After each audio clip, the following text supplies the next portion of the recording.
Doctor Nakazaki, ¿cómo está? Muy buenos días, gracias por acompañarnos. Buenos días, Patricia. Estamos ante una situación, que lo hemos conversado, compleja porque tiene múltiples actores, hay que decirlo. En la época de los 80, los 90, los grupos violentistas estaban bastante identificados, MRTA, Sendero Luminoso. Con todo igual se cobraban vidas de personas que están siempre al medio del fuego cruzado, pero uno sabía quién era su enemigo. Hoy, doctor Nakazaki, yo lo que veo es una suerte de mezcolanza sobre lo que está ocurriendo tanto desde los que protestan como desde los que ponen orden, porque tampoco podemos decir que todos los policías están disparando al cuerpo. Eso sería absolutamente injusto y desproporcionado. Esto, doctor Nakazaki, sabemos que se va a judicializar y sabemos que en su momento se va a tratar, por lo menos, de encontrar responsables. Es más fácil identificar a los responsables del lado de la legalidad que del lado de una turba, hay que decirlo con claridad. Legalmente, doctor Nakazaki, ¿cuáles son las consecuencias, por lo menos a grosso modo, que esto puede traer a quienes están involucrados en actos de violencia, repito, de uno u otro lado? Correcto. Tú muy bien has marcado que la gran dificultad que hay es la falta de conocimiento de quién se enfrenta. Muchos años demoró la lucha contra el terrorismo y fue de más violenta a menos violenta en la medida que no se conocía en ese momento quién era el enemigo, como decía la policía y la Fuerza Armada cuando luchaba contra el terrorismo. Pero en el ámbito específico del derecho penal, que puntualizo, no soluciona los problemas sociales, por cierto. Así es. Y bien marcado tendrá su momento. Hay que diferenciar los delitos contra las personas y los delitos contra la sociedad. En cuanto se refiere a las personas, habrá que analizar si hay homicidio, si hay lesiones, si hay delito de daños. Y en los delitos contra la sociedad se tendrá que ver si hay disturbios, perturbaciones, son delitos contra la paz pública, incluso terrorismo en alguna medida, porque como tú bien has señalado, dentro de este fenómeno de violencia colectiva hay de todo. Y las penas, obviamente, en su momento de determinarse responsabilidad serán muy graves. Pero todo depende del desarrollo de las investigaciones y con relación a las muertes, que son lo más importante, las circunstancias. Son las circunstancias de las muertes, cómo se mató, por qué se mató, todas las circunstancias de las muertes, las que van a determinar la mejor responsabilidad o la correcta responsabilidad legal, ¿no? En un policía que está en campo, que hay que decirlo con todas sus letras, siempre son los que llevan la peor parte. Creo que además no es muy difícil darnos cuenta que no necesariamente están equipados para una violencia de esta naturaleza, ¿no es cierto? La cosa va a ser si usaron o no usaron el uso, si hicieron o no hicieron uso de la fuerza proporcional y de acuerdo a ley. Por ejemplo, creo, y por eso probablemente no me gane muchos aplausos, pero creo que claramente en la muerte de la persona, del señor Santisteban, me parece que la policía no va a querer matar con una bomba lacrimógena o lo que sea que le haya tirado a un manifestante. Claramente lo que hizo fue tirar algo de manera irresponsable, sin el cuidado del caso, que mató a alguien. Eso obviamente tiene una calificación, una pena menor, ¿no es cierto? No es un asesinato con dolo, ¿no? Tú muy bien has marcado. Los amigos y las amigas que nos están viendo conocen la legítima defensa, porque la hemos visto muchas veces, bien y mal aplicada. La legítima defensa justifica matar cuando me están atacando para defenderme. Un hermano de la legítima defensa, que se llaman legalmente causas de justificación, es el actuar en el cumplimiento de un deber de función. La policía tiene la función de morir por nosotros, de protegernos, y para eso la Constitución y la ley las autoriza a utilizar las armas, siempre de manera reglamentaria. Entonces, lo que habrá que revisar en cada una de las muertes donde se investiga a la policía es si los efectivos actuaron dentro de sus normas, manuales y órdenes. Si están dentro de ese ámbito, no tendrán responsabilidad penal. Si han excedido ese ámbito, sí tendrán responsabilidad penal. Y ahí se tiene que tomar todo el material que hay disponible, ¿no es cierto? Cámaras de seguridad, videos transmitidos por las personas y ver las implicancias. Las pericias, las necropsias. ¿Se considera en la evaluación del actuar del policía el hecho de que por ejemplo, no tengan los yo he conversado con policías, doctor Nagasaki, que me dicen, César, que me dicen, nos quedábamos sin bombas lacrimógenas, venía la gente contra nosotros, en algún momento hemos tenido que tirar piedras. Me imagino que en ese contexto alguien puede asustarse y sacar una pistola. Es decir, el hecho de que no vayan equipados apropiadamente juega en favor del uso de la fuerza inapropiado. Y es muy bien marcado lo que acabas de señalar. Una cosa es la responsabilidad política de quien implementó o no adecuadamente a la policía, porque esto hay que verlo. Ha habido más ministros del Interior que gobiernos en la historia, reciente, luego de la caída del gobierno de Fujimori. Ha habido la mayor cantidad de ministros que puede haber en el sector interior. Eso tiene costos. Tú muy bien has marcado, Patricia, no hay el equipamiento en el Perú suficiente para armas de tipo disuasivo. Bastaría que haya un informe cuántas armas no letales tienen las policías en el Perú. Y es una fácil deducción. Si muchas veces las municiones son insuficientes y las tienen que conseguir el propio efectivo policial, las armas letales, me imagino que las armas no letales definitivamente no sobran. Entonces, estos elementos, por cierto, se van a considerar porque uno cumple sus deberes en la medida que la realidad se lo permite. Permíteme poner un ejemplo de otro tipo. ¿Un anestesiólogo tiene que trabajar con oxímetro? Sí. Pero ¿qué pasa en hospitales donde no hay oxímetro? ¿No se opera o se trabaja como se puede?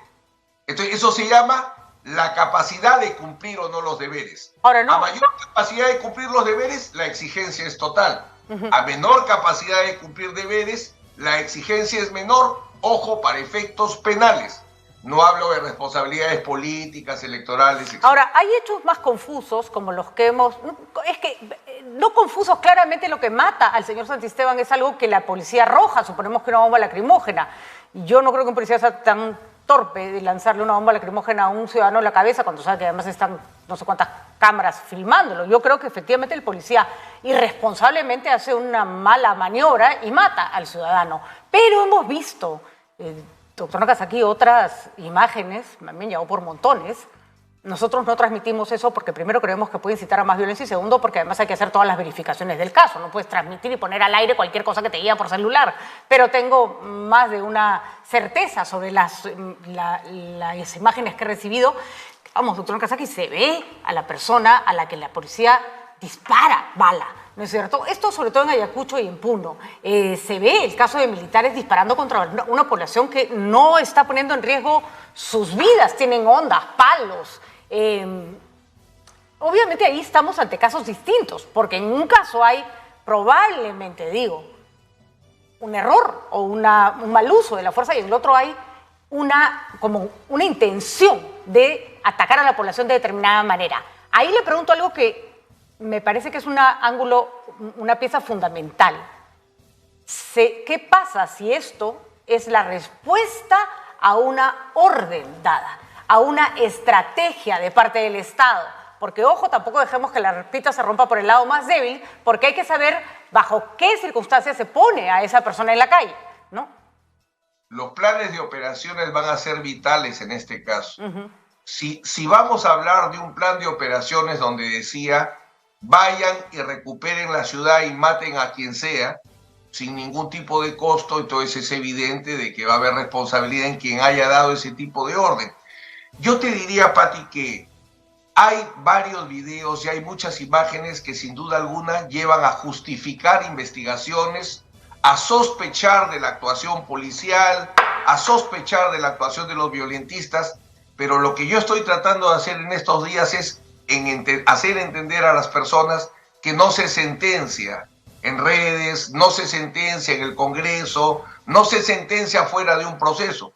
Porque también he visto, por ejemplo, las imágenes del aeropuerto de Juliaca, efectivamente son muy fuertes, pero veo también policías defendiéndose con calaminas. Ya, yo no le hablo de imágenes del aropuerto de Juliaca, también veo imágenes de las calles, ¿no es cierto? Hay varias imágenes. Y de gente caminando y que sí puede estar en medio de la protesta, incluso puede estar tirando cosas, pero vamos, ¿no? La respuesta, incluso yo como decía, eso ya ni siquiera cae en el ámbito de la legalidad. Es una cobardía dispararle a alguien por la espalda, ¿no? En cualquier circunstancia. Pero como usted dice, no se sentencia por adelantado. A lo que voy es cuando la fiscal, que me parece que el delito está muy mal tipificado, investiga a la presidenta por genocidio, claramente, para cualquier persona que ni siquiera es de abogado, eso no tiene ni pies ni cabeza. Pero, por ejemplo, sí me llama la atención, y acá le pongo el caso paralelo de Fujimori, que nadie lo conoce más que usted. Cuando a Fujimori lo acusan por los delitos de Barrios Altos y La Cantuta, tengo entendido que un argumento fuerte fue que Barrios Altos podría haber sido algo que ocurrió al margen de su conocimiento. Pero el hecho de que no se tomen medidas para evitar otro similar, sí pueden volver responsable a la persona. Por eso es La Cantuta lo que se le complica a Fujimori en el juicio. Siguiendo esa misma lógica, Ayacucho puede ser un mal manejo. Puno, con más muertos, unas semanas después, probablemente esa línea de tiempo complique seriamente la situación de la señora Boluarte, el señor Otárola y los involucrados. Todo va a depender, Pati, porque en el caso de la política antiterrorista, y tú bien marcas línea de tiempo, había pues todo un tiempo, toda una experiencia que se venía desarrollando. Este fenómeno, que hasta ahora no logra comprenderse, porque efectivamente hay muchos actores y hay muchas motivaciones atrás, es difícil pensar que desde la presidencia, porque acuérdate, tendría que ser presidenta, ministro del Interior, comandante general, ahora ya no le dicen director general de la Policía Nacional, el jefe de la región, o sea, tiene que ser toda una cadena. Yo veo en este momento, acepto de que debe haber la investigación, porque finalmente es algo generalizado, hay una política del sector interior que hay que investigar y justificar, sí. Que haya habido una política de orden de matar, yo lo veo complicado, sinceramente lo veo complicado. Hay que investigar, por eso, justificación para investigar, sin duda. Pero claro, pero también se le puede culpar, y es ahí pregunto cuál sería el delito, por omisión de... Se llama homicidio por omisión impropia. De acuerdo. Cuando tú eres garante de la vida, utopía, sería cuando tú eres garante de la vida de las personas, y siendo garante de la vida de las personas, permites que haya políticas, en este caso de orden público, que ponen en riesgo la vida, hay una responsabilidad. O excesos, como los niñitos, igual, la misma lógica de los niñitos que han muerto porque se cerró la carretera y por tanto se asumió el riesgo que cualquiera muera. Ahí también hay homicidio por omisión impropia. El mismo elemento o criterio legal que haría responsables de las muertes de todas las personas que no puedan transitar en esa imagen, igual a quien lanza la policía sabiendo que no está preparada, ¿no? Está claro entonces, y probablemente la señora Boluarte tenga que pasar por ese aro, digamos, va a tener que pasar por esa investigación, es más que seguro. Doctor Nagasaki, me pregunta en redes, y me parece importante la pregunta, ¿al Congreso se le puede responsabilizar por algo? Porque la verdad, vamos a decirlo, la participación política, cuando puede poner un alto a la violencia, es necesaria. El Congreso, por supuesto, no es responsable directo. Él no toma las acciones, no da las medidas, no diseña las políticas, no diseña las estrategias en campo, pero tiene una responsabilidad política. Salvo la sanción, por supuesto, moral y de voto que tenemos los ciudadanos, ¿puede haber algún tipo de delito penal? Tú has dado la clave, es responsabilidad política y la sanción es electoral. Por ejemplo, ¿volverá a ser Acción Popular la principal fuerza política en un nuevo Congreso? Dudo mucho, lo veo complicado, ¿no? Entonces, ahí está la sanción. Yo creo que todo esto debe lo más rápido posible canalizarse en procesos electorales y no en violencia en la calle. Pero no todo hecho grave se responde con derecho penal. Miles de niñitos mueren por friaje, eso se tiene que solucionar con políticas, no con derecho penal. El derecho penal jamás soluciona los problemas, jamás. De acuerdo, sí, no soluciona los problemas. Si es que en este punto hubiera más presos por ejercer el derecho a la protesta de manera violenta, sí tiene ese actuar normalmente efectos disuasivos, doctor Nagasaki. Yo creo que el muerto violenta, el muerto repele el muerto lo que hace es que el otro tenga más cólera. El preso asusta. ¿no? Es verdad, pero ahí necesitamos, si pudiese la policía, y pese a la dificultad, haber atrapado rápidamente a los cabecillas, como sucedió con Sendero Luminoso y el GI, ¿no? Si se hubiese podido detectar rápidamente cabecillas y capturarlos, esto se hubiera desarticulado rápidamente desde el lado de la investigación policial. Pero es difícil. Creo que llevándose personas por delito flagrante, por violentos, a quien agarro en la calle, no creo honradamente que eso acabe rápido el problema. Ojalá que sí el Congreso, pero estas detenciones lo que hacen también son reacciones. Por eso es que vuelvo a insistir, no es el tema penal, en mi experiencia, el que va a... Lo que necesitamos urgente es que cese la violencia en la calle y que las ciudades dejen de estar tomadas. Y bueno, tendrá que ser, si no las soluciones políticas, un buen manejo de la fuerza pública, como entiendo es el que se está decidiendo en las últimas horas, ¿no? ¿La interpretación del gobierno de que esto se trata de un grupo violentista que quiere tomar el poder le parece válida o le parece que hay más actores que se están invisibilizando en ese discurso? Creo que está mezclado. No es solamente la ideología de el pensamiento Gonzalo, donde como bien arrancaste la entrevista, ahí estaba todos unidos en torno a una ideología demencial. Acá hay de lo más variado. Esa gente humilde que entrevistan y que reclama por cambio de constitución sabiendo no, evidentemente no es terrorista, pero quien hace violencia organizada y comete delitos graves, eso sí es terrorismo. De acuerdo. Eso es terrorismo. Y hay que ver de dónde salen la toma de aeropuertos en simultáneo en distintas ciudades del país. Si es un hecho, pongámonos, no sé, bien pensados de contagio y que todos decidieron hacerlo porque vieron que el otro lo estaba haciendo, o si había una estructura para que todo eso ocurriera al mismo tiempo. Difícil, doctor Nakazaki, difícil lo que nos espera, difícil, ¿no? Muy difícil. Difícil, tal vez preguntarnos también, y ya es hora de por qué llegamos a este punto, ¿no? ¿Por qué llegamos a este punto? Efectivamente, nunca debimos llegar. Si hubiese funcionado, y lo hemos conversado, si hubiese funcionado las instituciones de prevención de conflictos hace tantos años, jamás hubiéramos llegado acá, ¿no? De acuerdo. Eso es un tema mucho más largo. Por eso ahorita, cesar la violencia en la calle, restablecer la paz, las ciudades hay que liberarlas completamente. Ica no puede seguir capturada, Puerto Maldonado no puede seguir capturado. Medidas políticas de inmediato y Dios quiera que autoridades que ahora sí pues duren 5 años y nos empiecen a sacar adelante, ¿no? De acuerdo. Porque esta espiral también tiene que acabar, pero ya. Y tal vez ya es hora de hablarle de forma más asertiva de parte de las autoridades a quien protesta pero no ha ejercido la violencia, de hacerle ver que no puede ser cómplice o dejarse confundir con un delincuente. Me parece que el discurso del gobierno es demasiado punitivo contra quienes están ejerciendo violencia como si los demás no existieran. Y creo que ahí está fallando seriamente, ¿no?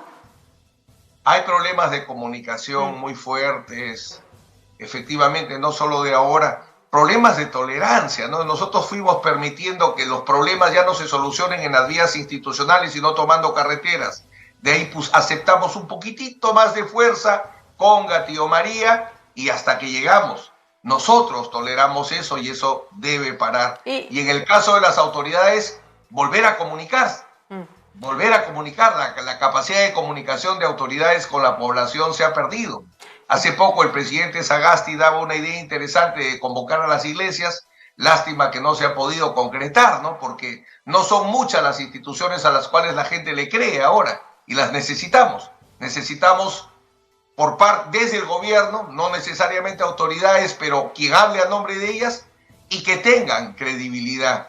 Si no, no va a haber diálogo. Si no creemos entre nosotros, ¿qué diálogo va a haber? Una última pregunta, doctor Nakazaki, y esa es la parte que me preocupa mucho del discurso. Yo creo que un discurso que promueve la violencia, que pide bala, que vamos, lo estamos viendo por todas partes, que exige más muertos, que exige puesta de orden a cualquier preso. Es un discurso muy limeño, por cierto. Es peligroso porque se le está... hay que decirlo, la policía tiene que actuar de acuerdo a ley, independientemente del grado de miserable que sea el que tiene al frente. Es decir, yo no le disparo a la pierna a un ladrón, pero al terrorista de frente en la cabeza porque es un terrorista. No es esa la manera de actuar. Por eso muchos hemos sostenido, así fueran terroristas y se ha hecho un mal uso de la fuerza, como parece que eso estuviera ocurriendo, no es una justificación. Doctor, por favor, ¿me ayuda a fijar ese concepto para que la gente lo entienda de una vez por todas? Nunca nadie deja de ser humano. En ningún problema se deja de ser humano. Entonces, cualquier tipo de solución tiene un límite. Se tiene que solucionar y contener la violencia, el delito frente a seres humanos. Y por tanto, hasta la guerra tiene límites. El derecho hace un esfuerzo, por eso las convenciones de Ginebra, hasta la guerra, que sería la expresión de violencia máxima, tiene límites. Se tiene que controlar. Ahora, con todas las consideraciones, por cierto, porque es balanza de dos platos. Yo creo que en ese diálogo violento, venga del lado que venga, se piensa como que solamente hay una parte. Lo que tantas veces hemos conversado, desde un solo ojo que llora, o ahora, o unos son buenos y otros son malos, o unos son los correctos y otros son los incorrectos. Qué difícil, doctor. El gran problema del mundo, tú eres una comunicadora, yo creo que el gran problema del mundo en la historia es haber puesto O en vez de I. Y además tener visión crítica para lo que ocurra fuera de la ley de cualquiera de los lugares, porque si no nos convertimos en unas bestias. Y creo que ese llamado es absolutamente válido, doctor Nagasaki. No pedir salidas que no sean ni democráticas, ni constitucionales, ni legales, porque después esa misma salida te puede regresar a ti en manos de alguien. La violación de la ley es la que nos lleva hasta aquí. No la vamos a solucionar violando la ley también. Claramente, claramente. Muchísimas gracias, doctor Nagasaki, por conversar con nosotros con esa claridad, como siempre.